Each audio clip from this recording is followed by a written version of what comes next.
Euzu billahi mineşşeytanirracim. Bismillahirrahmanirrahim. Elhamdülillah ve salatu ve selamu ala Resulillah. Değerli arkadaşlar, Ebul Berekat en-Nesefi'nin Medarik-u Tenzil ve Hakaik-u Te'vil adlı eserinden Bakara suresi 30-39. Ayetlerinin tefsirinden 4. dersimizi yapmak üzere birlikteyiz. Geçen dersimizde tam olarak 25. ayet, daha doğrusu 35. ayetin başına gelmiştik. Önce tefsirini yapacağımız ayetin mealini verelim, ardından tefsirini arz edelim. Buyruluyor ki وَقُلْنَا يَا آدَمُ اسْكُنْ أَنْتَ وَزَوْجُكَ الْجَنَّةَ ve biz dedik, Cenab-ı Hak buyuruyor, biz dedik ki ya Ademu, ey Adem, uskun ente ve zevcukel cennete, sen ve eşin cennete yerleşin ve kula minha ragaden, ve cennetten bol bol yiyin, bol bol istifade edin, haythu şi'tuma, dilediğiniz yerden, dilediğiniz biçimde bol bol ondan yiyin, istifade edin.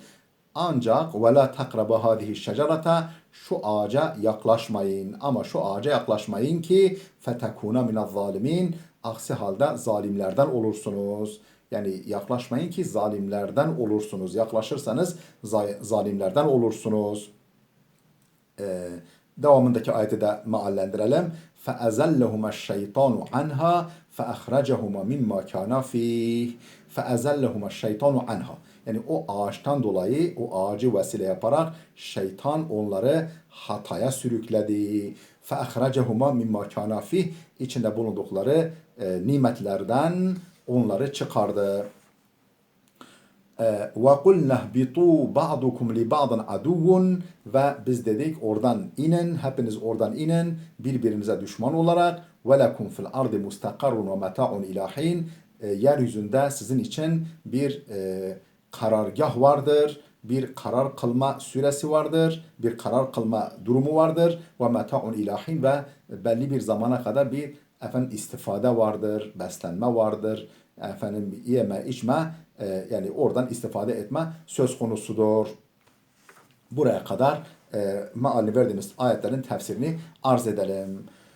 35. ayet. وَقُلْنَا يَا آدَمُ اسْكُنْ أَنْتَ وَزَوْجُكَ الْجَنَّةَ. Ya Adem uskun. Emrun min sekene dara yeskunuha sükna. Emrun, bu uskun emirdir. Uskun yani otur, yerleş, iskan et, yani sakin ol, sakini ol oranın. Emrun min sekene, sekene fiilinden sekene dara, yani bir evin sakini oldu, bir eve yerleşti ifadesinden emirdir. Muzarisi yeskunuha, mastarı da sükna gelir. Sekene yeskunu sükna. Yani sekene mazi geçmiş zaman, yeskunu muzari geniş zaman, sükna da mastar. Peki ne zaman bu ifade kullanılır? İza akame fiha. O evde ikamet edince, o bir evde ikamet edince bir kişi sekene dara, yani o eve yerleşti ifadesi kullanılır. Ve yuqalu sekenel mutaharriku sukunen, sekenel mutaharriku sukunen, yani hareket halindeki kişi sükunet buldu, durdu, dinginleşti ifadesi de kullanılır. O zaman mastar sukunen gelir. Sukuna değil de sukunen şeklinde gelir. Ente, yani kulna ya uskun ente. Neden? Orada uskun aslında, uskun ente, gizli bir ente var zaten uskunda. Emirdir. Sen sakin ol. Sen oraya yerleş. Peki o ente ne geziyor? Yine zamire munfasıl, yani ayrık zamir yine niye kullanılmış? Te'kidun lil mustakini fi uskun. Uskunda mustakin. Ne demek mustakin? Yani mustatir. Uskunda gizli. Uskun fiilinde gizli bir zamir var. Mesela gidiyor. Gidiyor, kim gidiyor? O gidiyor. Tamam mı arkadaşlar? Yani orada bir o gizlidir, yani gidiyor orada mesela. Te'kidun, bu pekiştirmedir. Ente lil mustakini fi uskun. Tırnak içinde uskundaki gizli olan, mustatir olan zamirden zamiri tekittir. Mustakin yani mustatir demek. Gizli zamirden zamirin tekididir. Peki niye tekit edilme ihtiyacı hissedilmiş? Liyasıhha atfu ve zevcuke aleyhi. Ta ki ve zevcuke kelimesinin ifadesinin efendim o gizli zamire atfı caiz olsun, sahih olsun. Şöyle bir kural var değerli dostlar. Efendim mustatir zamire, gizli zamire atıf yapılabilmesi için yani bağlaçla bir şeyin bağlanabilmesi için aynı hükmün altına sokulabilmesi için o gizli olan zamirin kendi türünden ama açık olan kendi türünden açık olan bir zamirle pekiştirilmesi lazım. Uskun zaten gizli bir ente var. Ente o açıktaki ente o gizli entenin pekiştirilmesidir, tekididir. Efendim ve zevcuke oradaki vav harfi atıf bağlacıyla yani vav harfi atıfla bağlacıyla zevcuke o gizli olan zamire bağlanabilsin diye, atf yapılabilsin diye. El cennete. Ta ki yani aleyhi ona o zamire atfı caiz olsun dedik. El cennete. Yani cennete sakin olun. Cennete yerleşin. Hangi cennet bu? Hiye cennetul huldilleti vu'idet lil muttaqin. Takva sahiplerine vaat edilmiş olan sonsuzluk cennetidir. Ebediyet cennetidir. Yoksa bizim bildiğimiz yeryüzündeki bir bahçe anlamında değil. Peki nereden biliyoruz böyledir? Diğeri değil. Linnakil meşhur. Meşhur nakilden dolayı böyle. Yani meşhur bir nakil var. Ta peygamber döneminden bugüne kadar herkes bunu bu şekilde yani nakletmiş birbirine. Vellamu lit tarifi. Ve zurkel cennete oradaki eliflamı tariftir. Marifelik alametidir. Yani belirleyicilik ifade ediyor. Yani o herkesin bildiği cennet, herkesin bildiği, herkesin dilinde olan o sonsuzluk cenneti demektir. Lam tarif içindir. Belirlilik takısıdır. Efendim ve kâletil mu'tezile. Mu'tezile demiş ki Mu'tezile mezhebi bu ehl-i sünnetten dışında bir mezhep. Kânet bustanen bil Yemen. Bu Yemen'de bir bahçedir. Yani bu bizim bildiğimiz cennet değil. Yeryüzünde bir Yemen'de bir bahçedir. Li'ennel cennete la teklife fiha ve la huruca anha. Çünkü cennette artık yükümlülük yoktur ve efendim ondan çıkmak da söz konusu değildir. Yani Adem cennette olsaydı Allah işte şu ağaçtan yiyin, şu istediğiniz gibi yiyin, şu ağaca yaklaşmayın demezdi. Orada yükümlülük. Yani bu ağaca yaklaşmama yükümlülüğü diye bir şey olmazdı diyorlar. Efendim bir de üstelik oraya giren bir daha da çıkmaz. Ve la huruca anha. Oradan çıkış da yoktur. Dolayısıyla bu bizim bildiğimiz normal o ebediyet cenneti değil, efendim yeryüzündeki bir bahçedir.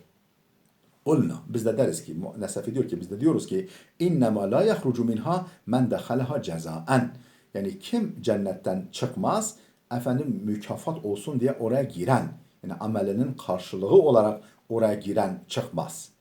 La yahrucu minha cennetten çıkmaz. Men dehaleha cezaen yani ceza burada karşılık. Yani yaptığının amelinin karşılığı olsun diye cennete girenler çıkmaz. Ve kad dehalen nebiyyü leyletel mi'rac. Nitekim Peygamber aleyhisselam mi'rac gecesi cennete girmiş. Thumme harece minha. Sonra oradan çıkmış. Efendim dolayısıyla girip çıkılabiliyor. Ve ehlul cenneti yukellefunel ma'rifete ve tevhide. Hani cennete yükümlülük yok denmişti ya. O da var. Ve ehlul cenneti cennet ehli yukellefunel ma'rifete ve tevhide. Yani marifetullahla ve Allah'ı birlemekle mükelleftirler. Orada marifetullah var. Orada tevhid var. Efendim dolayısıyla efendim bu bizim bildiğimiz yani ebediyet cennetidir diyor Nesefi. Ve kula minha min thimariha. Ve kula minha yani ondan yiyin derken onun meyvelerinden yiyin. Onun meyvelerinden yiyin. Yani min thimariha ürünlerinden, meyvelerinden yiyin. Fehudifel mudafu minha min thimariha. Orada minha'daki thimar, minha, min ile ha arasındaki simar kelimesi mudaf hasfedilmiş. Yani anlaşıldığından dolayı, bağlamdan anlaşıldığından dolayı zikredilmemiş.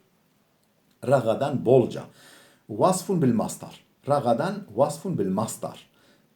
Efendim mef'ul mutlak nev'idir demek istiyor. Vasfun bil mastar efendim efendim yani ve kula minha eklen ragadan demektir. Eklen ragadandır. Aslında mastarun bil vasıf demesi lazım. Yani mef'ul mutlaktır vasıfla. Yani sıfat mef'ul mutlak yerini tutmuş. Ve kula minha eklen ragadan yani bol bir yemekle bol bir istifadeyle istifade edin demektir. Ey eklen ragadan zaten söylüyor. Eklen ragadan vasi'an yani genişçe, bolca efendim alabildiğine rahat bir şekilde ondan istifade edin demektir. Haythu şi'tuma yani istediğiniz biçimde, istediğiniz yerden. Ve şi'tuma şi'tuma, şi'tuma da okunmuş. Ve babuhu bi gayri hamzin, yani şi'tuma ve şa'a, şi'a, yani bu ve bu kökten türeyen bütün kelimeler, yani o ve babı, o ve ona benzer kelimeler bi gayri hamzin, hamzesiz de okunmuş. Kim bunu okumuş? Ebu Amr isimli qari, kıraat alimi, efendim şa'ade ile şaya, efendim yani bu ve onun türünden, yani o ve benzeri bütün kelimeler hemzesiz ve yağlı olarak okunmuş. Kim okumuş? Ebu Amr. Ve haythu, hani haythu şi'tumadaki haythu kelimesi lil mekanil mubham, yani zamirdir, işaret zamiridir. Lil mekanil mubham, mubham mekanı ifade eder. Mubham mekan. Yani dilediğiniz yerden, herhangi bir yerden anlamında mübhem belirsiz mekanı ifade eder. Eyye mekanın minel cenneti şi'tuma, yani ey Adem ve Havva, ikiniz cennetin hangi mekanından isterseniz yiyin, için, istifade edin demektir. Ama ve la takraba hâzihi şecerete, şu ağaca yaklaşmayın. Ey el hintata. Efendim yani buğday ağacına, buğday bitkisine anlamında.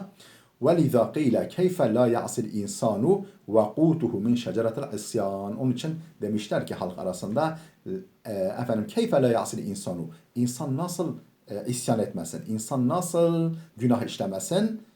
Efendim وَقُوتُهُ, gıdası min şeceretel isyan, isyan ağacından, yani isyanın ilkin başladığı ağaçtandır gıdası. Yani hepimiz ekmek yiyoruz. Yani buğday ürünlerini yiyoruz. Buğday kaynaklı ürünleri yiyoruz. Ha peki insan nasıl günah işlemesin? Yediği isyan ağacı. Yani Adem babamızın efendim günah işlemesine, zelleye düşmesine vesile olan ağaç. Yani bitki denmiş. Ev el kermetu, yani bu efendim buğday ürünü de olabilir veyahut da asma ağacı olabilir. لَاَنَّهَا aslu kulli fitnetin. Çünkü asma, üzüm ağacı her fitnenin aslıdır. Yani içki daha çok ondan üretiliyor. Üzümden, şarap ondan üretiliyor. Her türlü fitnenin aslıdır o. Ev ettinetu, yahut da incirdir. İşte efendim yok elmadır, yok bilmem fazla. Yani bilmiyoruz. Kur'an belirtmemiş bunu. Çok da irdelemenin alemi yok. Yani bir ağaç var. Efendim Allah demiş ki ondan yemeyin. Yani yok üzümmüş, yok buğdaymış, yok efendim üzüm benzeri bir şeymiş falan. Buna gerek yok bu kadar. Yani irdelemeye. Yahut da incirmiş, üzümmüş, buğdaymış. Fetekuna, yani yemeyin, fetekuna. Yemeyin, yerseniz olursunuz anlamında. Cezmun atfun ala takraba. Yani fela takraba, la takraba fetekuna. Yemeyin, fetekuna olursunuz. Yani takraba, la takraba var ya, orada la enahiyedir. Nehi edatıdır. Takrabayı, la takraba, takrabanidir. Oradaki nunu düşürmüş cezm alameti olarak. Fetekuna, o da ona matuftur, o da merzumdur. Nun düşmüş, cezm alameti olarak nun düşmüş. Fetekunanidir, nun düşmüş. Ev nasbun cevabun linnehyi, yahut da nehyin cevabı olarak mansuptur. Yani la takraba fe en tekuna. La takraba fe en tekuna. Orada gizli bir en var. Yani yaklaşmayın fe en tekuna, olasınız. Yaklaşmayın ki olasınız anlamında. Orada gizli bir en var. O enle mansuptur. Nasb alameti de nunun sukutu, nunun düşmesidir. Normalde tekunanidir. Mina zalimin. Zalimlerden olursunuz. Minellezine zalemu enfusehum. Ne demek zalimlerden? Kime zulmetmiş? Kendi kendilerine zulmetmiş olanlardan olursunuz. Ev mineddarrine enfusehum, yani zalimine enfusehum, yahut da nefislerine, kendi kendilerine zarar verenlerden olursunuz. Feezelluhuma şeytanu anha. Efendim şeytan oradan onları kaydırdı. Veyahut da onları hataya düşürdü. Anha aniş şecera.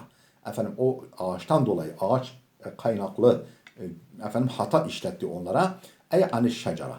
Ağaçtan dolayı onlara, ağacı vesile yaparak, ağacı kullanarak efendim onların ayağını kaydırdı. Onları hataya düşürdü.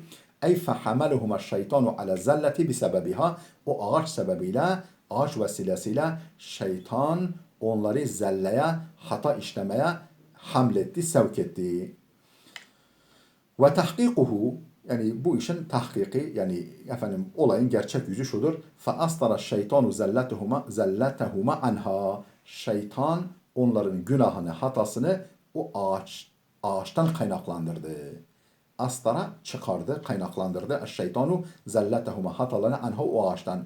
Ev yahut da başka bir yorum. Feezellehuma anil cenneti, onları cennetten kaydırdı.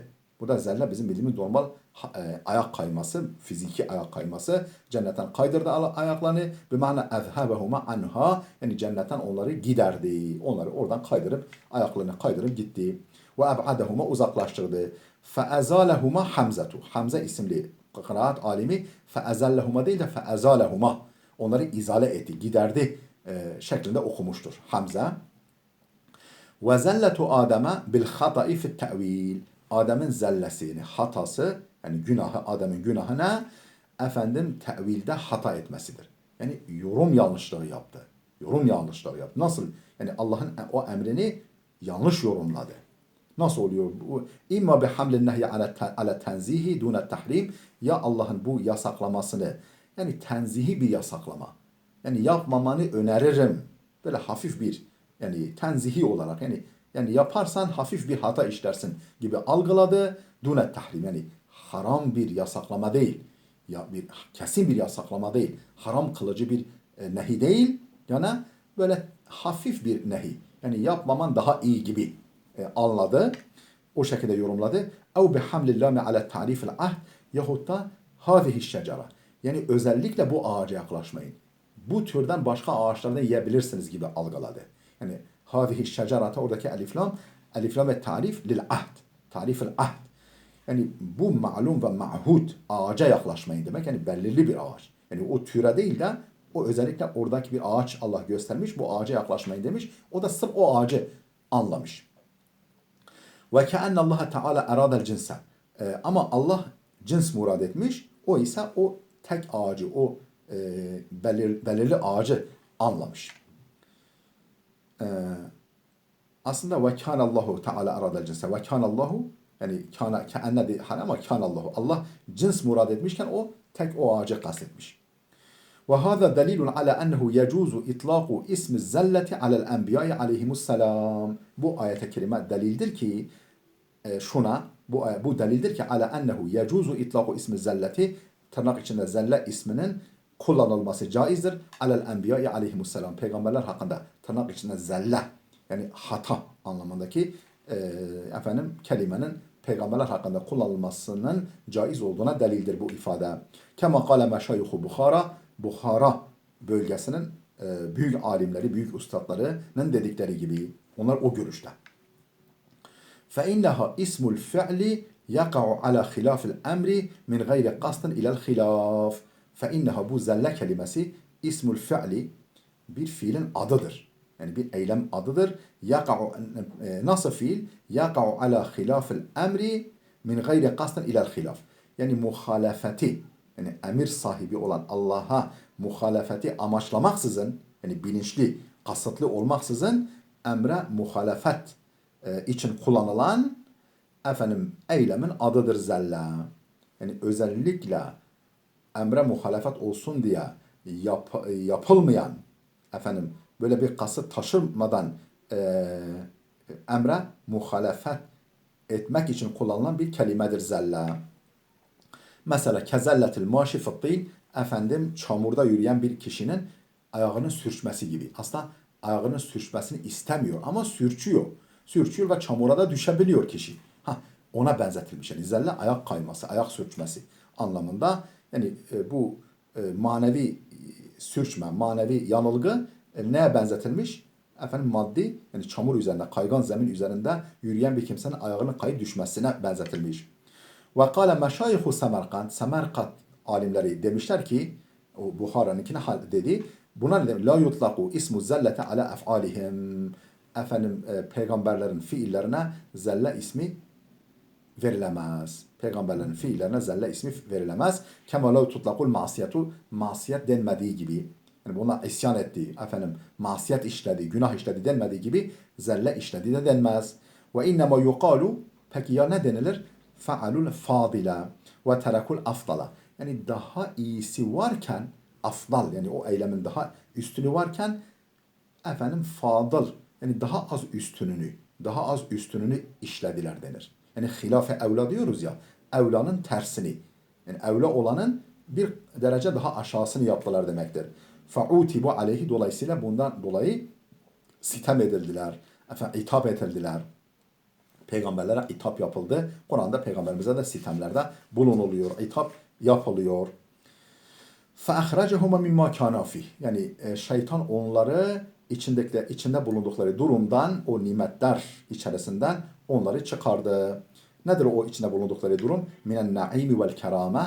Efendim nimetler, el üstünde tutulmalar, keramet yani el üstünde tutulmalar ve nimetlerden onları çıkardı. Ev minel cenneti. Mimma kana fi, içinde bulundukları durumdan, yani nimetlerden ve ikramdan. Yani el üstünde tutulmaktan yahut da cennetten. İnkana damiru li şecerati fi anha. Eğer anhadaki zamir, anhadaki ha zamiri efendim ağaca gidiyorsa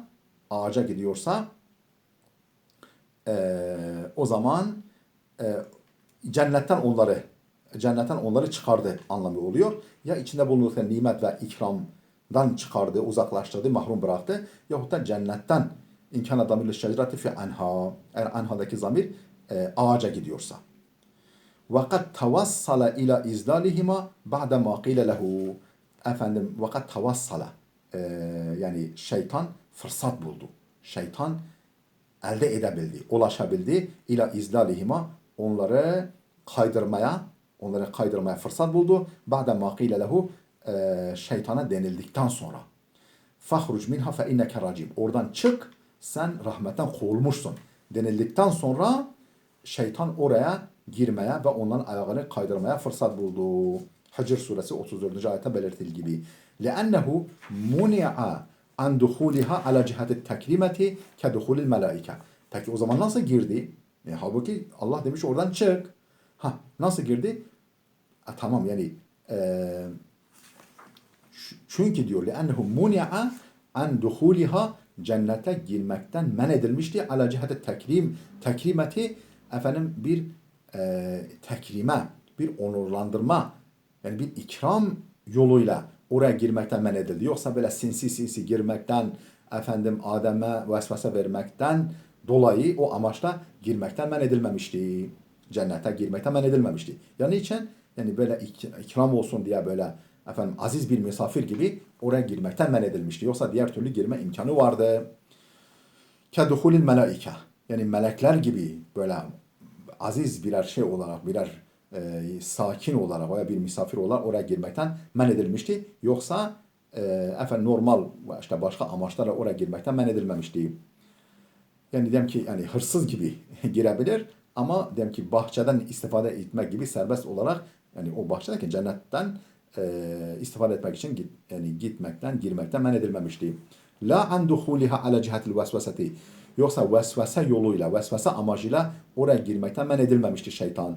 İbtilaen li Adem'e ve Havva. Efendim Adem ve Havva'ya imtihan. Adem ve Havva'nın imtihanı için vesvese vermek yöntemiyle, efendim amacıyla oraya girmekten men edilmemişti. Ve ruya, rivayet edildiğine göre ennehu arada duhula, efendim cennete girmek istedi şeytan. Femena'atul hazanetu, cennet bekçileri onu engellediler. Fedehale fi femil hayyeti, yılanın ağzına girdi. Hatta dehalet bihi, o efendim bu vesileyle cennete girdi. Ve qîle kâme endel babi fenâda. Bir görüşe göre de cennete giremedi ama kapıda bekledi, sinyal gönderdi. Efendim mesaj gönderdi adeta. Sinyal gönderdi, vesvese gönderdi Adem'e. O şekilde Adem'in kafasını karıştırdı. Bunlar hep değişik görüşler. Efendim yalan ağzına girdi. Bu yani İsrailiyattan gelmiş. Yani çok böyle sahih sünnette, sahih rivayetlerde kaynağı yok. Değerli dostlar, burada dursun. Videomuz uzadı. İnşallah gelecek videoda bu dersimizi bitireceğiz. Efendim gelecek dersimize kadar Allah'a emanet olun.